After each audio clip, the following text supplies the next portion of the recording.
Dick pics are the human equivalent of a cat giving you a dead bird as a gift. Name a more iconic duo than white men and information you already know. I haven't shaved my legs in a really long time. The 7-year-old I was watching said, "Ew, you should shave, that hair's not supposed to be there." And I said, well, if it's not supposed to be there, then why does it grow there? This guy responds, tumors grow, are they supposed to be there? It's called evolution. Just because it's there doesn't mean it's useful or wanted. Local man compares leg hair to cancer, genuinely thought it was a smart argument, more at 6. I dated a bisexual chick once and she told me she doesn't do threesomes because she's territorial, so I dumped her because she was a useless bi. That reminded me of this. Threesome? With who? Your preferred female friend. Sounds good, who's the third person? Me? Oh, no. Here are 5 ways you can style ribbons into your outfit. They're one of my favorite accessories and the possibilities are endless. My favorite way to style them is with leg warmers. I've started doing this recently and I've been absolutely obsessed with how it looks. Another way is with headphones. I like adding them to both sides and you can even alternate the colors. You can even do the same thing with earmuffs. I just think it's so cute. A classic way to style ribbon is as a choker. You can place the bow in the front, off to the side, or hide it in the back. Also, if you're wearing a collared shirt, you can add one as a little bow tie. You can always add ribbons to your hair. I like wearing them as headbands, or you can even add little bows to your pigtails too. You can also add them to space buns. It kinda gives Sailor Moon. Sometimes I'll even use a ribbon as a belt. This really helps with cinching my waist and holding my outfit together. You can combine all these styles together too. Ribbons can really help complement all the colors in your outfit. They literally tie everything together. You do not understand me when I say race is a social construct dependent and defined by power dynamics, then you have a kindergarten definition of racism, and you don't need to be here. Watch a video, read a book, do something, and then come back. I want to bring you down to earth for a sec. There is no way you're getting tickets for that show, but I love your enthusiasm. I think there's people in the queer community who need to re-examine the way they talk and think about polyamory. Because the main point of this video isn't inherently wrong. If someone is monogamous, then they shouldn't be pushed into a relationship that they don't want to be in. But this video created a space in the comment section where people were looking down on polyamory. They were treating it as absurd, as ridiculous, and that they would never be a part of anything like that. It's giving very much like how straight people are like, oh, I don't care if you're gay, it's just disgusting and weird, and I don't agree with it at all. So my point is that if you are a part of the LGBTQ plus community and you're a progressive or a leftist or whatever, and you treat polyamory and polyamorous people as something weird and disgusting, then you're not actually progressive, you're a part of the problem. Just because your ideas of love, intimacy, and romantic relationships don't align with polyamory doesn't mean that you get to treat it as less valid than monogamy. Being judgmental of polyamory is just so counterproductive. Avatar sexualizes Native women. With that in mind, let's talk Native representation in media. I'm native of the Lumbee tribe, and this has been a series on my TikTok, so let's dive into it. This is a film from James Cameron that follows the character of Jake Sully as he's sent to a moon where these giant blue aliens called the Na'vi live. And the Na'vi tend to be seen as native coded because in the film, they're being kicked off their land by a human mining company, echoing the experiences of First Nations people around the world. So in the movie, Jake Sully is able to link his consciousness to a Na'vi body, essentially allowing him to LARP as one of the natives. And he ends up falling in love with a Na'vi named Neytiri. Now, media has a long history of fetishizing Native women, especially in love stories with a white male settler. This is very much a colonial fantasy that objectifies First Nations women while whitewashing genocidal histories.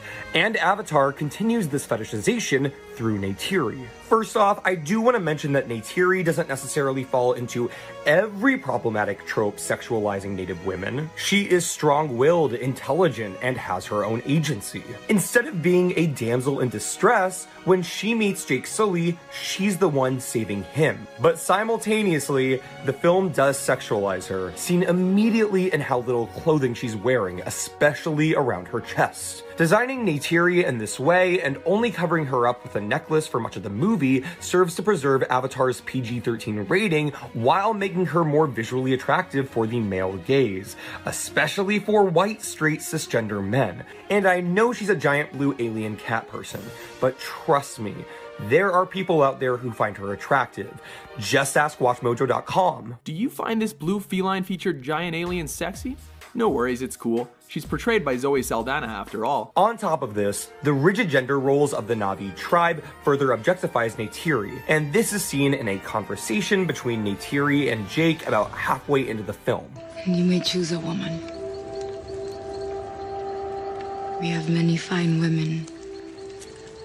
Ninat is the best singer. Well, I don't want Ninat. Peral is a good hunter. Yeah, she is a good hunter. I've already chosen. But this woman must also choose me. She already has. The tribe putting all the onus on men to select a woman contributes to this idea of Native women as prizes to be won. And I also don't love how Jake Sully has to go out of his way to confirm that she wants to be with him. In doing so, he's framed as progressive, going against the primitive and outdated social norms of the tribe. In reality, these problematic ways of objectifying women were oftentimes pushed on Indigenous people by Western European colonizers. And if you still don't believe Neytiri is sexualized, let me read you what the literal Avatar script says when introducing her. Jake passes under a tree limb. Invisible to him, draped on the limb like a leopard is a striking Na'vi girl. She watches, only her eyes moving. She is lithe as a cat, with a long neck, muscular shoulders, and nubile and she is devastatingly beautiful. For a girl with a tail. In human age, she would be 18. Her name is Neytiri. James Cameron, what is this? The fact that this grown man is sexualizing the equivalent of a Native woman who is 18 years old is incredibly uncomfortable. And from my perspective, this can't be separated from the missing and murdered Indigenous women epidemic. Essentially, Native women are being sexually assaulted and murdered at higher rates than any other group. My community's sisters are facing unprecedented levels of violence and an epidemic more people need to know about. Now, of course, I'm not saying James Cameron is responsible for this epidemic, but Neytiri's depiction only furthers the sexualization and objectification of Native women, hurting our community. Christmas roll wreath, let's check it out. So Dave Chappelle brought Elon Musk on stage at a comedy show and they were met with boos from the crowd. And that is impressive if I do say so myself. Elon Musk is so dumb and annoying that even Dave Chappelle fans will boo him. I could take this video in many directions, like the lawsuit claiming gender discriminatory layoffs filed against Elon, or Chappelle calling his fans poor losers. But I'm stuck on this. Why did this happen in the first place? What was Elon going to do? Talk about how cool and rich he is, hoping the crowd would applaud? Chappelle sucks, but at least he knows how to entertain a crowd. I still don't think Elon has fully recovered from how hard the let that sink in joke flopped. He hosted SNL and he was so unfunny that he tanked the value of a dog meme cryptocurrency, which would be a wonderfully interesting thing to explain to the ghost of Karl Marx. I want to eat that! With zero warning, it would appear that Disney Plus has hidden all of its youth LGBTQ programming. In a recently released update, the app now requires you to enter your birth date. And if you have a kid, that person is automatically enrolled in something called Disney Junior Mode. Junior Mode has removed all of its controversial programming, including shows like The Owl House and Amphibia, which have non-binary characters and LGBT characters. This is going to be really hard for a lot of kids who had previous access to LGBT programming on Disney Plus that will suddenly no longer be able to access it. And Disney didn't tell anybody that they were going to do this. They just automatically defaulted everybody into it. In order to bypass it, you have to go into Edit Profile under the admin account, and you have to turn off Disney Junior Mode. While it isn't clear that this is anti-LGBTQ enforcement, in effect, it really is. It removes the entirety of LGBTQ programming for kids and will make it that much harder to access. Better for a mother to endure the discomfort and cost of pregnancy. And there it is. He finally said the quiet part out loud. The reason anti-choice men don't feel any remorse for forcing a woman to carry a child to term is because they believe pregnancy is mildly uncomfortable at most. These are the same type of men that hold the ideology that although birth might be difficult, it is ultimately what a woman's body was designed for, which allows them to diminish the traumatic effects of childbirth. I saw a comment under this video that said it is simply immoral to kill a child unless the mother's life is at risk. Well, men, this is going to be a bitch to hear, but every single time your partner falls pregnant, their life is at risk. And minimizing the dangers of pregnancy just because you might feel some misplaced guilt for initiating that process in her body isn't going to help. If you really want to help, you can support pregnant people's right to consent as well as respect their bodily autonomy. I'm autistic. I'm also autistic. I don't like to be touched because I find it extremely overstimulating and overwhelming. The only way to calm me down is to have somebody lay on my chest and do deep pressure therapy. I can't listen to my music very loud or else I get really overstimulated. I can't listen to other people's music very loud, but I have to blast my own through my ears to get the sounds of everything else out of my head. I can't really tell when people are making fun of me.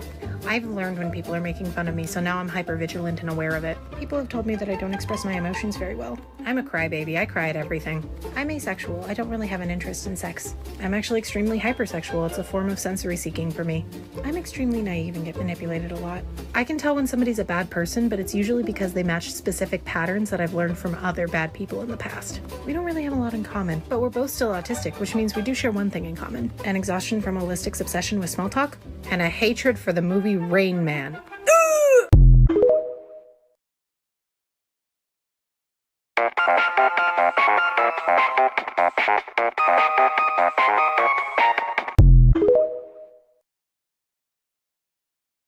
In the United States, we usually build housing so that we have rich neighborhoods and we have poor neighborhoods, and the two are generally completely separate. Now, if you grew up in the US like me, you were probably taught not to question that. That's just naturally how communities form. It's not. Because a viable alternative is having rich and poor people live directly next to each other, but we barely ever see that here. And the fact that we instead completely segregate ourselves into different neighborhoods actually causes a lot of social problems. I'm gonna use this map of LA County to illustrate what I'm talking about. I don't know shit about LA County though, like in the real world, so don't take this literally. So first off, remember that rich people generally always have more political power than poor people. That's because they have more money to put towards politics and they generally have more time on their hands to engage in politics. When they want something to improve in their neighborhood, they're usually able to advocate for it and get it done. So let's talk about water, for example, right? Say all of the rich people are living in these upper neighborhoods. They are going to make sure via their political power that all of the water pipes are nice and clean and up to date. The water is healthy. The water is going to be great up here. Now, if poor people are living amongst the rich people up here, they're also going to benefit from those clean water pipes and the healthy water. But if poor people are living in these middle neighborhoods instead,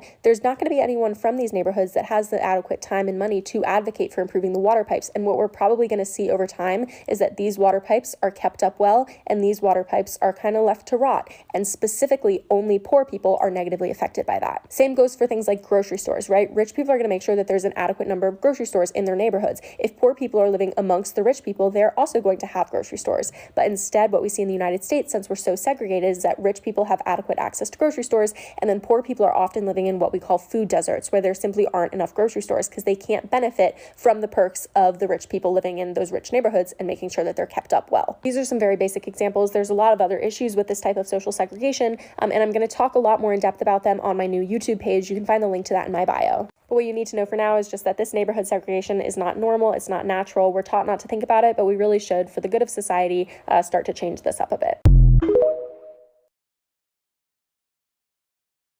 Uh-oh, are you weaponizing my identity against developing countries who were victims of US imperialism who had backwards social norms decades ago in the past?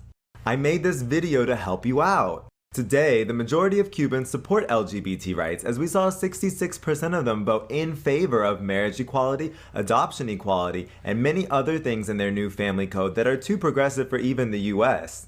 Cuba has come a long way since 1965, 4 years before the Stonewall Rebellion, when not very much was known about homosexuality, and Cuba's government put gay men in conversion therapy camps in rural parts of the country. Thankfully, the camps were closed after just 2 years because they were widely unpopular. Meanwhile, horrific atrocities were also being committed against the LGBT community in the US and in every single country of the world. During the AIDS crisis, however, gay people were again persecuted by the Cuban state, with this new deadly virus invisibly spreading among gay men that there was no information about in a country that was not allowed access to current medical research. The government decided the best option was to quarantine gay men in a sanatoria system. This is a US medical journal published on a .gov website that showed that the sanatoria system was effective at curbing the transmission rate of HIV in Cuba. They guaranteed their healthcare gave them educational and work opportunities. A New York doctor who visited the institutions in Havana said that they were pleasant but frightening. This is a very unfortunate situation, and it is a violation of those people's rights. But what is this government supposed to do at a time when they're suspecting potential chemical warfare, biological warfare from the United States, and this disease is completely unknown and killing innocent people? But if you actually cared about gay Cubans and weren't just weaponizing this incident, then you would know that the US embargo was preventing the export of HIV drugs and even condoms during the HIV crisis, literally killing gay people in Cuba. The HIV drug manufacturers could not get export licenses to export to Cuba, and it would take years for the generic to be allowed to be created. This is America, Lois. Men have always run things, and there have never been any problems whatsoever. And don't say the economy or Iraq or income inequality or racism or Brett Kavanaugh or air pollution or Vietnam or slavery or Watergate or capitalism or Me Too or homelessness or police brutality or homophobia or Monica Lewinsky or school shootings or Native American genocide or Fox News or Tim Allen or climate change. You make a good